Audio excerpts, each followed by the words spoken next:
in the Bible, both in the Old and the New Testament, it doesn't say you shouldn't date somebody that's not a Christian. You know why? Because there's nothing in the Bible about dating. It wasn't invented.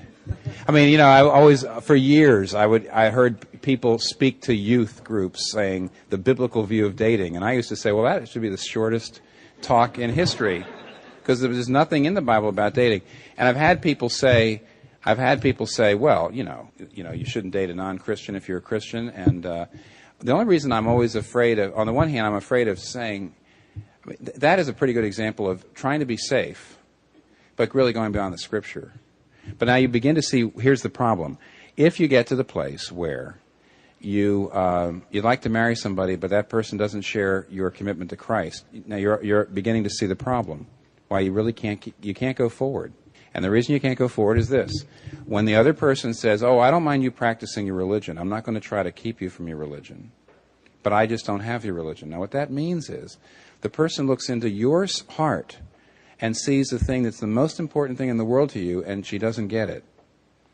And what that means is ultimately a loss of intimacy. See, right now you feel like, well, we're really close.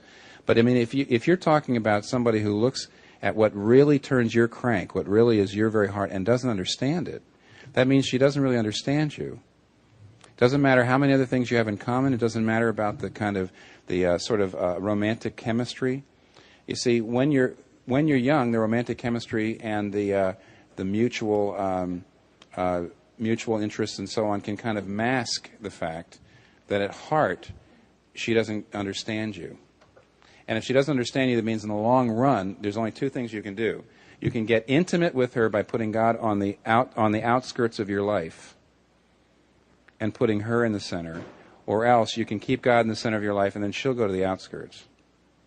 Doesn't mean you can't have a fairly okay marriage. The reason the Bible appeals to you not to marry somebody who you know doesn't have the same belief system is because it will be one or the other. It doesn't mean you'll stop being a Christian. But the point is you're not going to be able to talk and think God-centeredly with your spouse.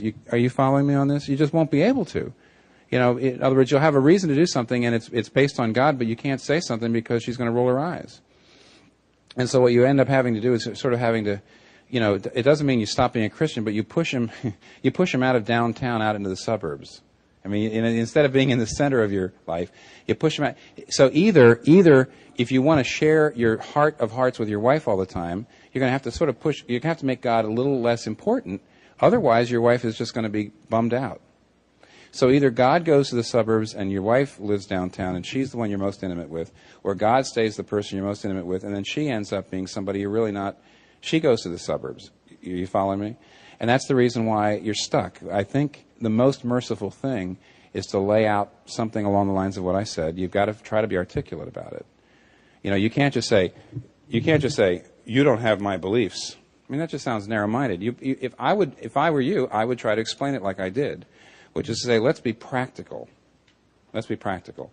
If 9 times out of 10, when I'm making a major decision, I'm thinking about God, and you wouldn't even understand that, that means that when we come to make decisions together, I'm going to have to hide from you the most important thing in my life.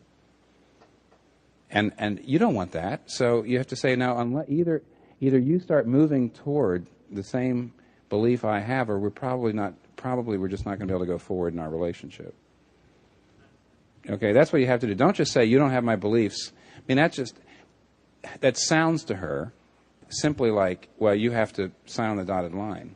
That's a little bit like, you know, this sounds stupid. I mean, my uncle's, he's very old now, my uncle's parents were from Italy, and they could cook Italian. And my aunt's parents were not from Italy, and she couldn't cook Italian. I said, well, you can't get married unless you learn to cook everything my mother can cook.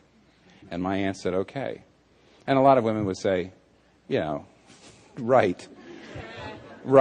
You know, don't you want me? I mean, this is years ago. They're in their 80s, and, you know, we're talking about first, second generation Italians. And, you know, today a woman might say, who do you think you are? And so forth. And in a way, when you say that to a woman, you have to have my beliefs. She might say, why?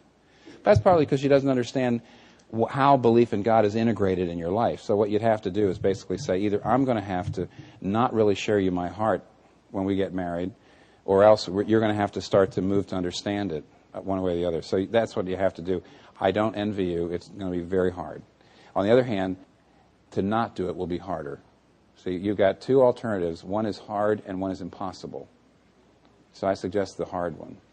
Okay. Sorry. This is what I was trying not to do with you. I was trying to say, let's not get into all the intimate details. Yeah, just you and me and these 100 people here listening.